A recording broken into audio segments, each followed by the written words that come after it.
Issue था national priorities का।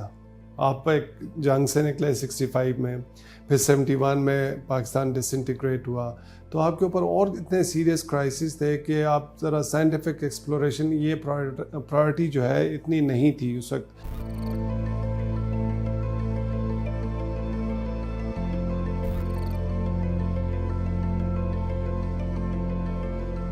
पाकिस्तान का जो स्पेस प्रोग्राम है 1961 में ये शुरू किया गया। उस वक्त जो पाकिस्तान एटॉमिक एनर्जी कमीशन था उसी का पार्ट था। इनिशियली इसको साइंटिफिक एक्सप्लोरेशन के लिए शुरू किया गया और काफ़ी अर्ली रियलाइज़ कर लिया था कि इसके बेनिफिट्स काफ़ी ज़्यादा हैं इसको।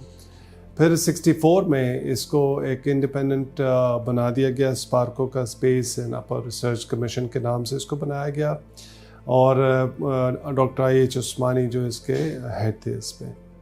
तो हम भी one of the very few states जिन्होंने बड़े अर्ली इसको स्टार्ट किया था।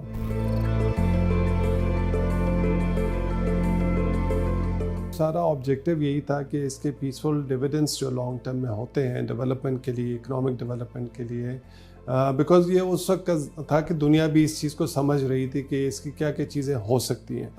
फिर 64 के अंदर इसको एक इंडिपेंडेंट बना दिया गया स्पार्को को, जैसे मैंने अभी कहा। लेकिन अनफॉर्चुनेटली उसके बाद जो 1965 की वॉर हुई एंड फिर 1971 की वॉर हुई, उसमें हमारी ओरिएंटेशन फिर चेंज हो गई। फिर हम ज़्यादा मिलिट्री साइड पे सोचना शुरू हो गए। तो ज़्यादा फोकस एक नेशनल लेवल पे जो है वो न्यूक्लियर प्रोग्राम की तरफ चला गया, जिसकी वजह से स्पार्को को एक तरह से निगलेक्ट हो गया फॉर सेवरल ईयर्स। यही वजह है कि फिर कहीं जाके 1990 के अंदर हमने ये पहला अपना जो सैटेलाइट लॉन्च किया जो बदर 1 था उसका। तो ये जो गैप है बेसिकली ये हमारी सिक्योरिटी सिचुएशन इस वजह से हो गई थी कि जिसकी वजह से फोकस हमारा ये साइंटिफिक एक्सप्लोरेशन पे कम हो गया था, मिलिट्री ओरिएंटेड एक्टिविटीज़ पे ज़्यादा हो गया था।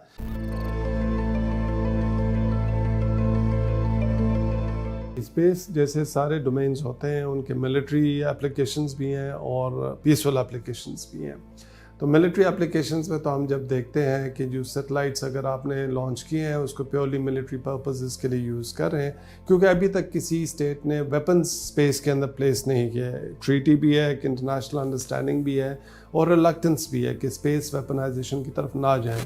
लेकिन पीसफुल एप्लीकेशंस को अगर हम देखते हैं, इसके अंदर आप देख लें कि आपका नेविगेशन अगर आपने करनी है, आपके जो जहाज़ और कमर्शियल की बात करें, आपकी गाड़ियाँ, नेविगेशन, GPS, मोबाइल्स, जितना आपका नेविगेशन चाहिए होता तो ये सैटेलाइट नेटवर्क्स जिनके पास है वो अपनी लोगों को कर रहे हैं, और जिनके पास नहीं है वो दूसरी स्टेट्स को वो बेच रहे हैं और उससे रेवेन्यू कमा रहे हैं। जैसे GPS है, ग्लोबल पोजिशनिंग सिस्टम है, यूनाइटेड स्टेट्स का सबसे बड़ा। रशिया ने अपने ग्लॉसमॉस किया, यूरोपियन यूनियन ने गैलीलियो किया, इंडिया ने अपना नेविगेशन फॉर इंडियन कॉन्टिनेंटल एक उन्होंने वो लॉन्च किया। तो ये इसका होता ये है कि आप अपने सैटेलाइट्स जो लॉन्च करते हैं उससे फिर आप अपनी पोजीशनिंग वगैरह जो भी डाटा आप हासिल करते हैं तो आपकी डे टू डे एक छोटी छोटी एक्टिविटीज़ के अंदर भी वो यूज़ हो रहा होता है और जो सर्विस प्रोवाइडर है वो चार्ज कर रहे होते हैं। आप इसी से एक एग्जांपल ले लें कि जिनके पास तो ये अपने सिस्टम्स हैं, आपके मोबाइल के अंदर जितना वो सर्विसेज कर रहे हैं, they are earning billions of dollars उस पर। और जिनके पास नहीं है, जैसे पाकिस्तान जैसे country, we are buying this data from those. फिर देखें जैसे अभी क्लाइमेट का हम कह रहे हैं फ्यूचर एग्जिस्टेंशियल क्राइसिस है, आपके सैटेलाइट्स होते हैं, वेदर मॉनिटरिंग, हैजर्ड्स प्रेडिक्ट कर सकते हैं, वेदर पैटर्न्स को प्रेडिक्ट कर सकते हैं। तो वो तभी करेंगे जब आपके पास अपना कोई इस तरह का नेटवर्क होगा। अदरवाइज़ आप तो ख़रीद रहे हैं दूसरों से डाटा, दूसरे अगर दें ना दें वो एक अलग बात है। फ्यूचर में कहा जाता है कि जी स्पेस इकोनॉमी जो 50% आपका वो जो है प्ले करेगी रोल इसके अंदर ग्लोबल इकोनॉमी के अंदर। एक एस्टिमेट के हिसाब से बाय 2040 एक इदारा उसने कहा कि 1.1 ट्रिलियन डॉलर्स का ये इसकी इकोनॉमी होगी। एक और ने प्रेडिक्ट किया कि 2.43 ट्रिलियन डॉलर्स तक बाय 2040 जा सकती है।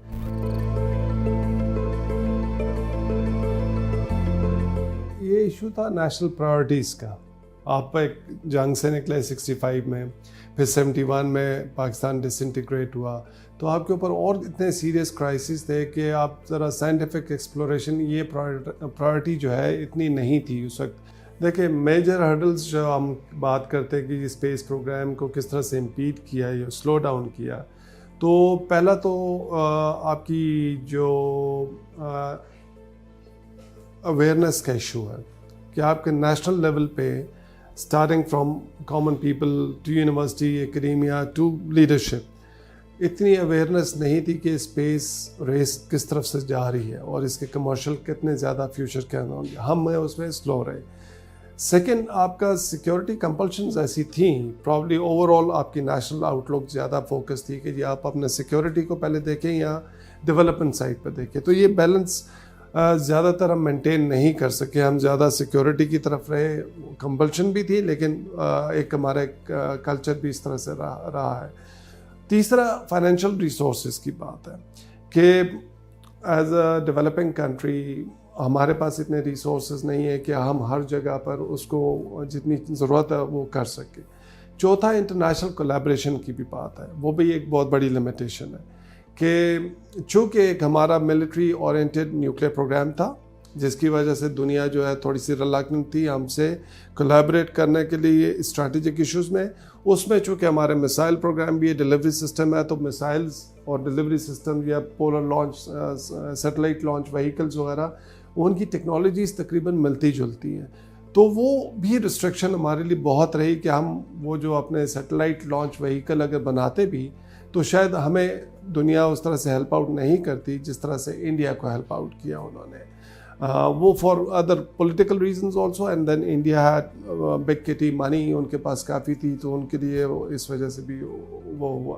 تو یہ سارے فیکٹرز کو اگر آپ دیکھیں تو یہ کمبائن ہو کے وہ ہمارے جو پروگرام جو اسپیس کا اس پہ انہوں نے ایڈورسلی امپیکٹ کیا اور ہم پروگریس نہیں کر سکے اس پہ.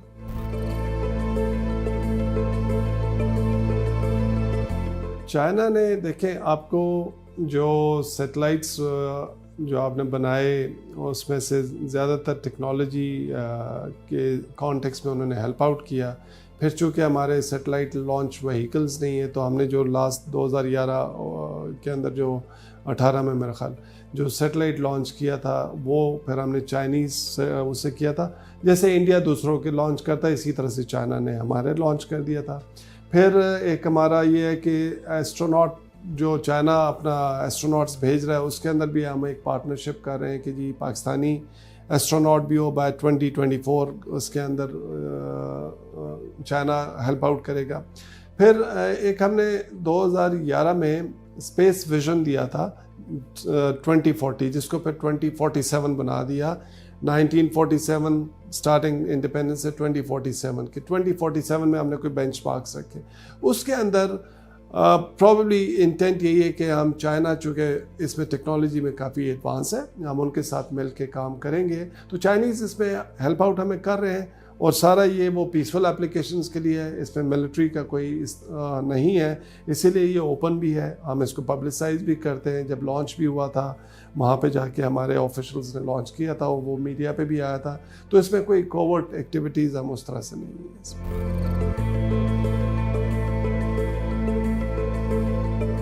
انٹرسٹنگلی جب پاکستان نے شروع کیا تو اس کے 1 سال کے بعد انڈیا نے یہ شروع کیا تھا 1962 میں، اور انہوں نے بھی یہی ماڈل کیا. اپنا اٹامک انرجی کمیشن کے اندر پہلے اس کو بنایا اور پھر اس کو بعد میں سیپریٹ کیا اور جو اوور نیکسٹ فیو ایئرز اس کو پروگریس کیا انہوں نے as independent space Indian space research organisation کے نام سے. 72 آنورڈز ان کی جو فاسٹ پروگریس تھی وہ اس لیے تھی کہ ان کو اس طرح کے کوئی سیکیورٹی کنسرنز نہیں تھے. تو اسپیس ریسرچ آرگنائزیشن انہوں نے بنائی اور پھر وہ ڈیولپ بھی کرتے گئے. اور ہم سے پہلے انہوں نے سیٹلائٹ لانچ کیا، آلدو کہ ان کا پہلا سیٹلائٹ جو 75 میں لانچ ہوا وہ Soviet Union former Soviet Union کے مدد سے لانچ ہوا تھا. لیکن پھر انڈیا کی اسپیس آرگنائزیشن نے کافی پروگریس کی. ان کو یہ فائدہ ہوا کہ ان کا human resource train U S سے تھا جو بعد میں آ کے انڈیا کے اندر اسپیس پروگرام کا انہوں نے بنیاد رکھی. کہ ابھی جتنی چیزیں آپ دیکھیں کہ اینٹی سیٹلائٹ اور یہ چیزیں بنی یہ انڈیا کی ضرورت ابھی نہیں ہے، لیکن چونکہ ان کو ایک فری ہینڈ ملا ہوا اور انہوں نے اتنے میسائلز وغیرہ بنائے وہ انہوں نے ایک اپنا امیج بنایا ہوا کہ they can deliver for India's economic as well as security. اس کے اندر ان کا ایک تو ریسورسز ان کو پرائم منسٹر کے انڈر تھے تو ملے، اور دوسرا ان کا ٹیکنالوجی بیس اسٹرانگ تھا، ہیومن ریسورس باہر سے ٹرین تھا. फाइनली आई थिंक एक स्ट्रेटेजिक कल्चर का भी उनका है कि इसरो ने अपना एक स्टेचर उस तरह से बना दिया है कि we can do anything what the United States can also do.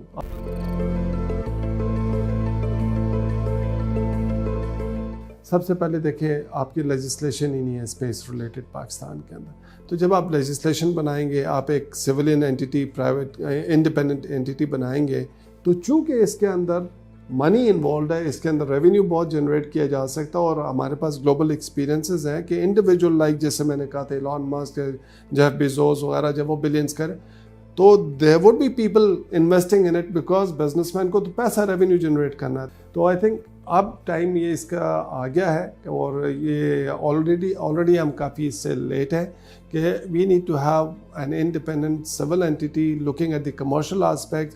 लेकिन इन दी एंड अगर रेजिलियंस हो, नेशनल लेवल पे एक डायरेक्शन की क्लैरिटी हो, हमने न्यूक्लियर वेपन्स बनाए हैं, हम इसमें भी कर सकते हैं सक्सेस, क्यों नहीं कर सकते।